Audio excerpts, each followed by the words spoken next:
யாருமே நான் சொல்லவா 2021 டிஎம்கே கவர்மெண்ட் ஃபார்ம் ஆகிறதுக்கே 2 மெயினான ஹீரோஸ் ஹெல்ப் பண்ணாங்க. அது எல்லாருமே அதை பார்த்துட்டு நிறைய பேர் செஞ்சுருக்காங்க. ஆனால் இப்போ சொல்ல மாட்டாங்க யாருமே. 2 பேர் யார்? இந்த ஆக்டர் டேர்ன்டு பாலிட்டிஷியன் விஜயும் அப்போ வேகமாக ஒரு ரெட் அண்ட் பிளாக் சைக்கிளில் வந்தார், பைசைக்கிளில் வந்தார். அப்புறம் போகிறப்ப ஒரு பைக்கில் போனார். ஆனால் வரும்போது ரெட் அண்ட் பிளாக்.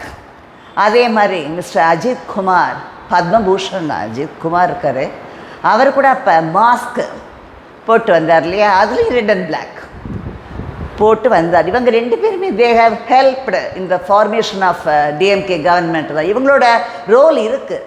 விஜய் 2011 அம்மாவோட இது ஏடிஎம்கே கொண்டு வர்றதுக்கு அனில் தான் கிண்டல் பண்ணிகிட்ருக்காங்க, ஹெல்ப் பண்ணதா. பட் இவங்க 2 பேருமே இதில் மேஜராக அவங்களோட ஃபேன்ஸு அது இது எல்லாம் இருக்குது. அதனால தான் ரீபே பண்ணாங்களோ என்னவோ. கார் ரேஸ் அது இது ஏதோ சொல்கிறாங்க. என்னைக்காவது அவருக்கு நம்ம விஷஸ் சொல்லிடுவோம். ஒரு பர்சன், அவர் ஆக்டராக இருந்திருக்காரு, ஆல்ரவுண்டர், காரு பைக்கு எல்லாமே ரேஸ் போகிறாரு. அதில் தமிழ்நாடோட பெருமையை கொண்டு போய் சேர்த்துருக்காரு. அது சரி, பத்மபூஷன் எல்லா பூஷன் இப்போ எல்லாருக்கும் கிடைக்கிற மாதிரி ஆச்சு. அவ்வளவு